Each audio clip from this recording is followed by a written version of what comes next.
Assalamualaikum warahmatullahi wabarakatuh. Bismillahirrahmanirrahim. Ashhadu an la ilaha illallah wa ashhadu anna Muhammadar Rasulullah. Allahumma salli ala Sayyidina Muhammad wa ala ali Sayyidina Muhammad. Rabbi israh li sadri wa yassir li amri wahlul 'uqdatam min lisani yafqahu qawli. Amin. Bismillahirrahmanirrahim. Mari kita lanjutkan tentang sifat wajib Allah yang nomor 5. Wujud kita baqa mukhalafatu lil hawadithi qiyamuhu binafsihi, yakni sifat qiyamuhu binafsihi. Allah berdiri dengan zatnya sendiri, dengan dirinya sendiri. Kebalikannya, sifat muhalnya adalah ihtiyaju li ghairi. Muhal, tidak mungkin Allah butuh kepada yang lain. Muhal, Allah butuh kepada makhluknya. Bismillahirrahmanirrahim. Coba kita perhatikan ketika bayi yang belajar berdiri, apakah sebagai orang tua kita bisa memberdirikan bayi? Akan tetapi bayi itu belajar berdiri dengan sendirinya, tanpa bantuan orang tuanya.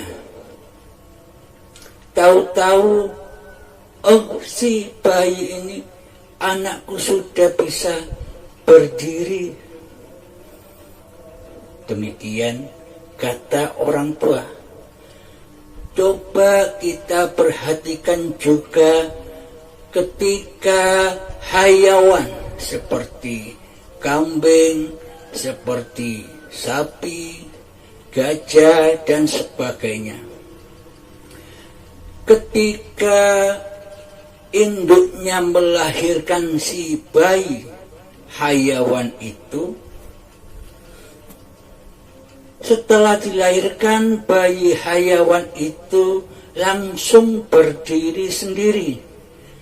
Coba kita perhatikan, apakah iya induk-induk hayawan itu membantu memberdirikan anaknya yang baru lahir? Tidak, bukan? Anak hayawan yang baru lahir itu berdiri dengan sendirinya. Dan coba kita tengok lagi kepada tumbuh-tumbuhan. Kita dulu waktu sekolah pernah berpraktek dengan kacang hijau. Kacang hijau ditaruh di dalam gelas dan dialasi dengan kapas basah.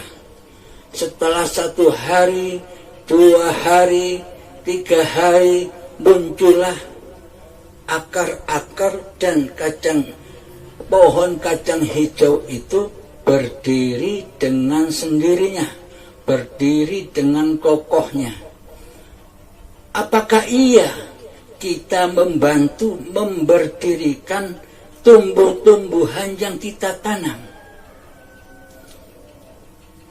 Nyatanya tumbuh-tumbuhan itu berdiri dengan sendirinya. Semua itu adalah ayat-ayat Allah.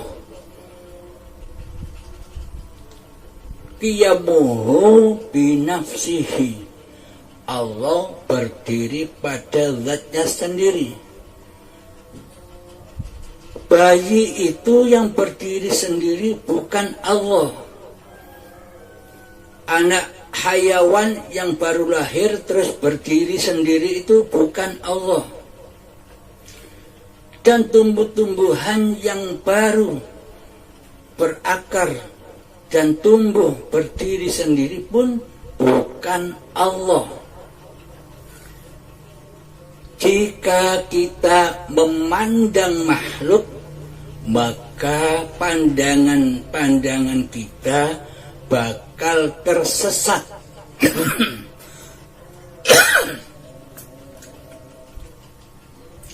Pandangan kita akan selalu tersesat menuju kepada selain Allah, yakni pandangan kita tersesat kepada apa yang kita pandang. Bagaimana pandangan kita agar tidak tersesat kepada makhluk? Bagaimana caranya agar seluruh pandangan kita kembali kepada Allah? Maka kita wajib sebagai orang muslim atau orang mukmin mengenali Allah. Siapakah Allah itu? Apakah kita dikatakan seorang Islam, Muslim, dan apakah kita dikatakan seorang mukmin di sisi Allah, sementara kita tidak tahu Allah? Bagaimana kita bisa menyembah kepada Allah? Bagaimana kita bisa mengabdi kepada Allah, sedang kepada Allah saja kita belum kenal, kita belum tahu, kita belum berjumpa dengan Allah. Setiap nama pasti ada pemilik nama. Allah itu hanya sebuah nama. Pasti ada zat pemilik nama Allah itu. Saya contohkan seperti saya bernama Abdul Halim. Seumpama Anda sekalian tahu Abdul Halim hanya sebatas nama, tidak pernah berjumpa, tidak pernah tahu sosoknya Abdul Halim, maka meskipun Anda bertemu saya, bertemu Abdul Halim di mana saja, ketika Anda di pasar bertemu dengan saya, ketika Anda di toko bertemu dengan saya, ketika Anda sholat jamaah di masjid bertemu dengan saya, ketika di sawah Anda bertemu dengan saya, maka Anda tak bakal bisa mengenali saya. Kalau saya ini sosok yang bernama Abdul Halim. Karena selama ini Anda hanya tahu namanya saja, Abdul Halim, tanpa tahu siapa pemilik nama Abdul Halim ini. Jika saja Anda mengenali dengan sosok si pemilik nama Abdul Halim ini, Anda pernah berjumpa dengan saya, Anda pernah ngobrol dengan saya, maka dimanapun Anda bertemu saya, maka Anda bakal bisa mengenali saya. Ketika saya ke masjid, Anda ke masjid. Ketika berjumpa, Anda pasti tahu, oh ini Abdul Halim. Ketika di sawah kita bertemu, Anda akan tahu, oh ini Pak Abdul Halim kan? Ketika di pasar, di toko, Anda bakal mengenali saya. Dimanapun kita bertemu, Anda tak akan lupa dengan saya. Sayalah sosok yang bernama Abdul Halim. Ini sebuah contoh saja. Begitu juga dengan Allah. Selama kita hanya kenal Allah sebatas nama Allah saja, maka dimanapun Anda, di dalam peribadatan apapun Anda, di dalam sholat apa saja, Anda tak bakal bisa ketemu Allah. Anda tak bakal bisa bertemu dengan Allah. Kita tak bakal bisa menyembah kepada Allah. Kita tak bakal bisa mengabdi kepada Allah. Karena apa? Karena kita tidak kenal siapa sih Allah itu. Selama ini akidah iman kita hanya kata-katanya. Kata ustadz, kata kiai. Kita selama ini hanya ikut-ikutan saja di dalam beragama. Kita belum pernah membuktikan sendiri siapakah Tuhan yang disembah itu. Bila kita belum pernah bertemu, bila kita belum pernah menyaksikan Allah, bagaimana kita dikatakan seorang yang Islam, seorang Muslim, seorang mukmin?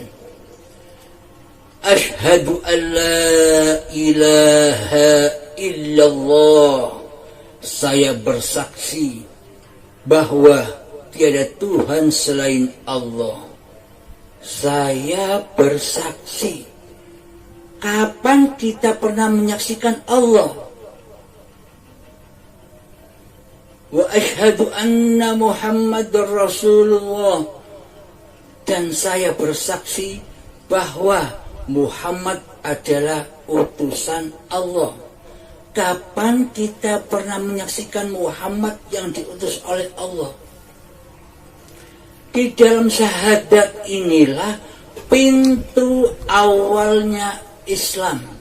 Pintu awalnya manusia disebut mukmin. Tanpa syahadat, maka belum dikatakan orang itu Islam. Tanpa syahadat, maka belum dikatakan kita sudah menjadi mukmin di sisi Allah.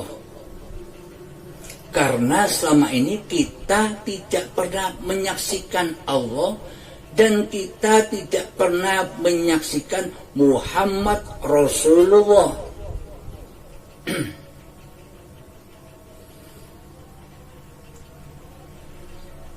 Maka Islamkanlah hati kita.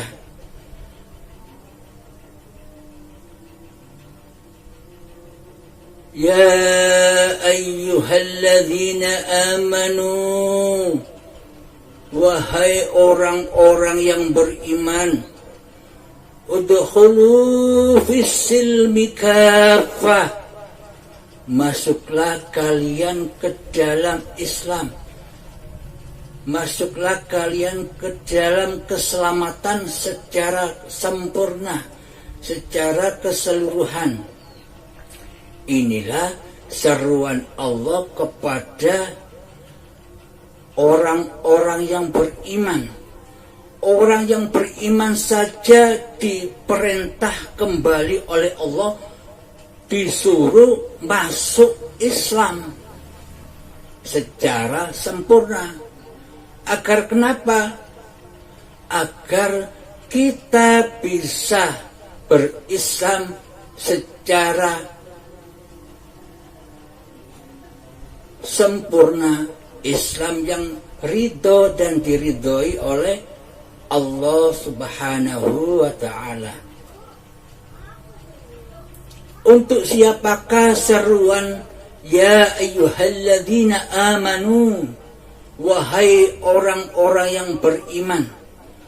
Orang yang beriman itu bukan hanya orang Islam saja. Seluruh manusia, apapun agamanya, bila di dalam hatinya percaya bahwa Tuhan itu ada, maka itulah yang disebut orang-orang yang beriman di sisi Allah. Orang-orang yang percaya dengan adanya Tuhan yang Maha Esa, apapun agamanya, itulah ya ayyuhalladzina amanu, maka sempurnakanlah iman-imanmu, masuklah ke dalam udkhulu fissilmi kafah, masuklah ke dalam Islam, keselamatan secara kafah, keseluruhan. Maksudnya hati diutus, disuruh, diperintah mengenali siapakah Tuhan yang Maha Esa itu sesungguhnya. Selama ini kita bertuhan hanya angan-angan saja, sehingga di dalam sholat kita, sehingga di seluruh peribadatan kita, kita tersesat menyembah kepada Allah. Di dalam sholat, di dalam peribadatan kita selama ini, hati kita menyembah, tertuju, mengingat kepada selain Allah. Mari kita cek bersama-sama. Mari kita buktikan kepada siapa kita ingat di waktu sholat.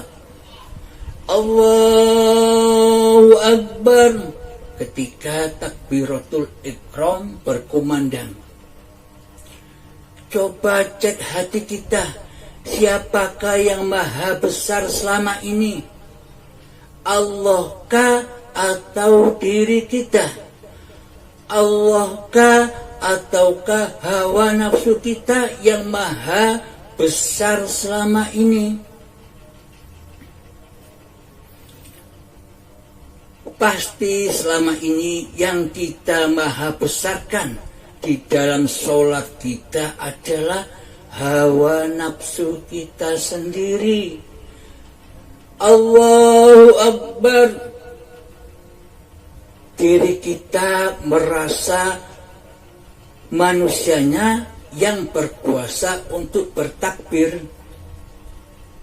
Manusianya yang merasa bisa berdiri sendiri di dalam sholat. Manusianya yang maha besar, yang merasa berkuasa atas rukuk dan sujudnya badan di dalam sholat.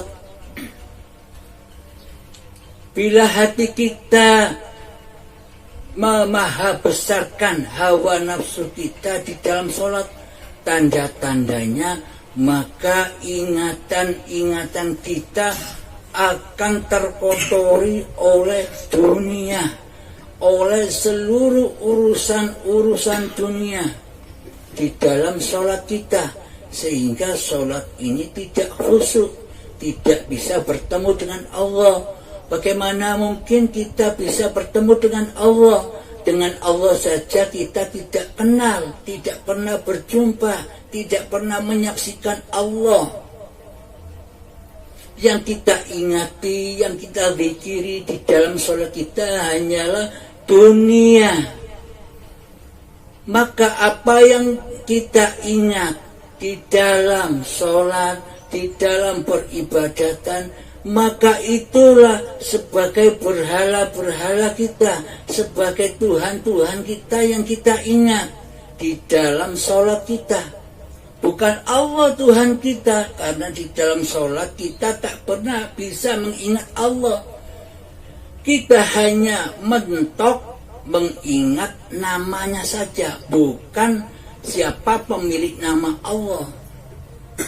Sehingga iblis dan setan dengan mudah mengotori hati kita, sehingga kita selalu diperbudak di dalam sholat kita, sehingga kita selalu tergesa-gesa di dalam sholat kita.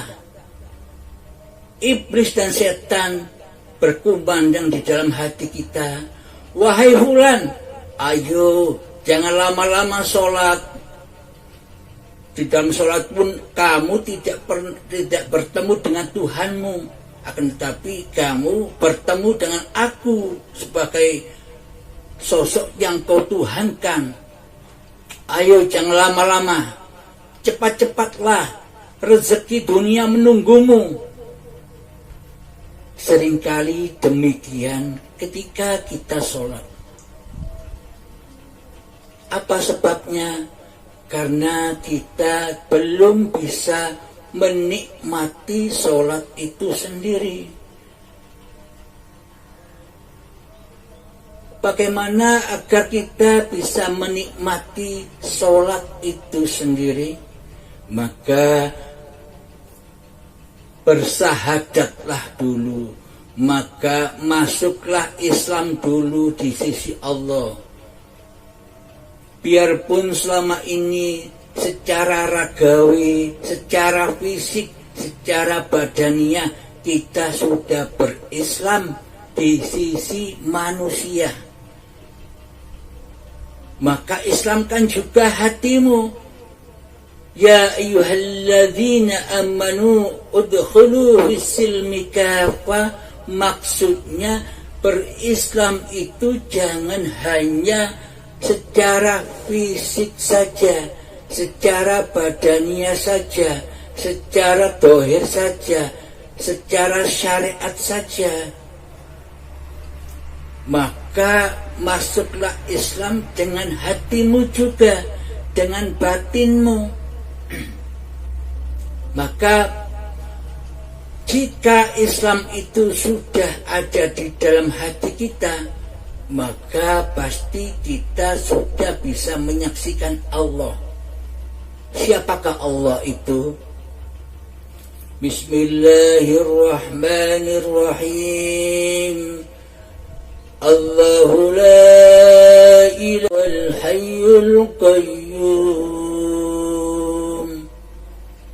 Allah, dialah Tuhan yang hidup terus menerus. Jadi siapakah Allah itu? Coba kita renungkan, coba baca hati kita. Seumpama tidak ada hidup di badan ini, apakah badan ini bisa tercipta? Apakah badan ini bisa berdiri dengan sendirinya?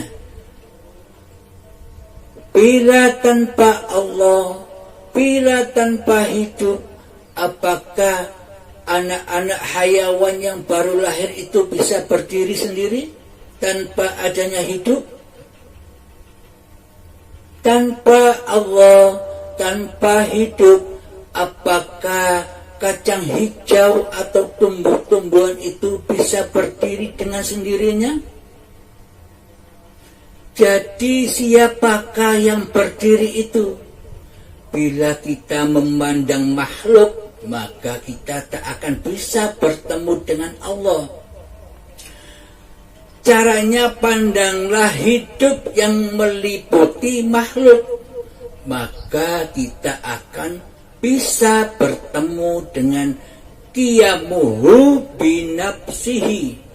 Allah berdiri dengan zatnya sendiri. Berdirinya badan kita ini, berdirinya Anak kecil yang baru bisa berdiri itu karena diberdirikan oleh hidup. Hiduplah yang memberdirikan. Allah lah yang memberdirikan dengan zatnya sendiri. Ketika anak hayawan yang baru lahir itu, Allah lah yang memberdirikan. Hiduplah yang memberdirikan. Tanpa adanya hidup, apakah bayi hayawan-hayawan itu bisa berdiri sendiri? Dengan hiduplah tumbuh-tumbuhan itu bisa berdiri dengan kokohnya. Apakah mungkin tumbuhan itu bisa berdiri sendiri tanpa Allah, tanpa hidup? Tanpa Allah, tanpa hidup, maka tak akan tercipta manusia, tak akan tercipta hayawan, tak akan tercipta tumbuh-tumbuhan. Dengan wujudnya hidup, maka terciptalah manusia, maka terciptalah hayawan, maka terciptalah tumbuh-tumbuhan dengan wujud zatnya Allah. Maka kenalilah Allah dengan Allah. Maka kenalilah hidup dengan hidup. Coba kita renungkan, coba kita tafakuri. Bagaimana kita bisa mengenali hidup yang ada di badan kita? Coba kita pikirkan.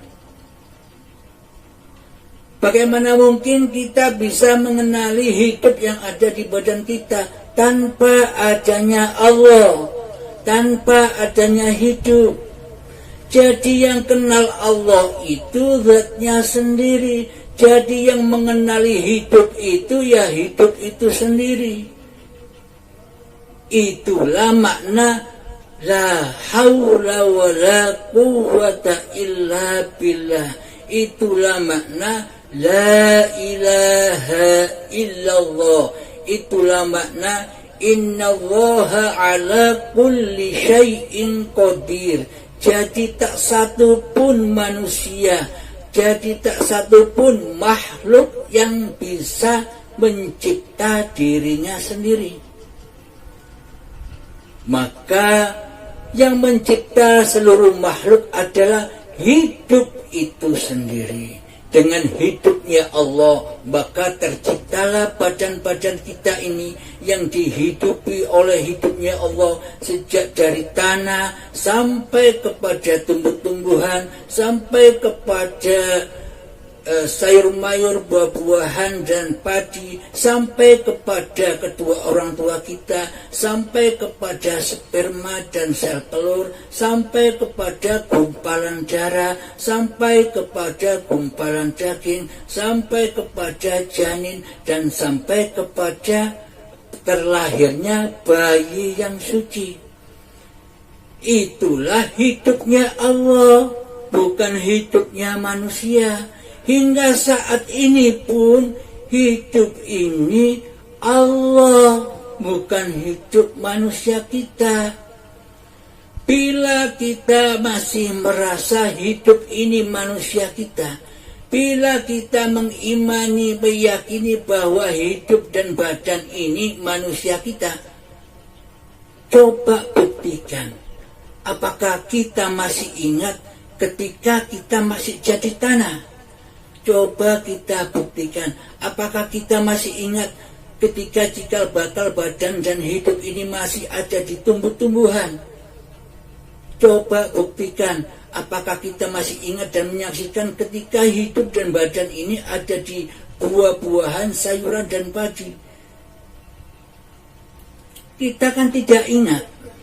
Jangankan itu, ketika kita baru dilahirkan sebagai bayi saja, kita tidak ingat. Inilah bukti bahwa hidup dan badan ini bukan milik kita. Paham? Bisa diterima? Bila memang hidup dan badan ini milik manusia kita, mestinya kita harus ingat, mestinya kita selalu menyaksikan ketika cikal bakal ini dan hidup kita dari tanah sampai ke tumbuhan dan selanjutnya sampai kepada bayi, kita menyaksikan terus selama perjalanan itu. Ya tidak? Bila memang hidup dan badan ini milik kita, itulah bukti bahwa hidup dan badan ini bukan milik kita. Contoh lagi, qiyamuhu binafsihinya Allah. Ketika kita setelah makan dan minum, apakah kita yang mengolah, yang memproses makanan-makanan dan minuman yang telah kita makan ini menjadi daging, menjadi vitamin, menjadi energi, dan menjadi kotoran?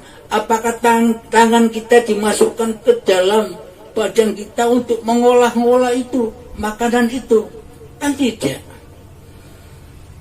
Makanan dan minuman itu terolah dengan sendirinya. Karena apa? Karena di badan ini sudah dicukupi, sudah dijaga, sudah dibimbing oleh hidup, oleh Allah sejak dari tanah sampai menjadi manusia ini. Maka tugas kita hanya satu di dunia ini. Alastu birabbikum, apakah aku ini Tuhanmu? Semua manusia menjawab, qalu bala syahidna. Iya, Engkaulah Tuhan kami, dan kami akan selalu menyaksikanmu dimanapun kami berada. Akan tetapi selama ini kita ingkar akan janji kita. Akan tetapi selama ini kita kufur akan janji-janji kita. Kita tidak menyaksikan hidup, kita tidak menyaksikan Allah, malah kita mewujudkan badan, malah kita mewujudkan apa-apa yang kita lihat, apa-apa yang kita dengar, dan apa-apa yang kita rasakan. Kita tidak menyaksikan dari mana wujud hidupnya badan ini. Kita tidak pernah merasakan dari mana wujudnya apa yang kita pandang ini. Seolah-olah syariat lebih wujud daripada makrifat. Seolah-olah manusia lebih wujud daripada Tuhan pencipta diri manusia. Tanpa adanya Allah, maka tak wujudlah seluruh makhluk. Tanpa adanya makrifat, maka tak akan wujudlah seluruh syariat-syariat yang kita kerjakan. Tanpa adanya hidup, apakah kita bisa sholat? Tanpa adanya hidup, apakah kita bisa mewujudkan dengan pandangan mata kita kepada segala sesuatu yang kita pandang? Dengan Allah lah, maka kita bisa menyaksikan ayat-ayat Allah. Dengan Allah lah kita bisa menyaksikan badan ini. Dengan Allah lah kita bisa menyaksikan Allah. Itulah makna qiyamuhu binafsihi, bahwa Allah berdiri dengan zatnya sendiri. Maka selalulah pandangan hati kita tertuju kepada hidup yang berkuasa atas badan ini. Jangan memandang badan, karena itulah kesesatan, itulah keingkaran. Bila kita merasa bahwa badan ini bisa apa-apa, itulah keingkaran hati kita. Saksikanlah hidup yang mempergerakkan Muhammad Rasulullah. Hidup itulah yang mengutus badan-badan ini. Badan-badan inilah Muhammad Rasulullah, bukan Muhammad bin Abdullah yang sudah wafat di Mekah sana. Yang dimaksud Muhammad di sini adalah badan-badan kita inilah Muhammad yang diutus oleh hidup.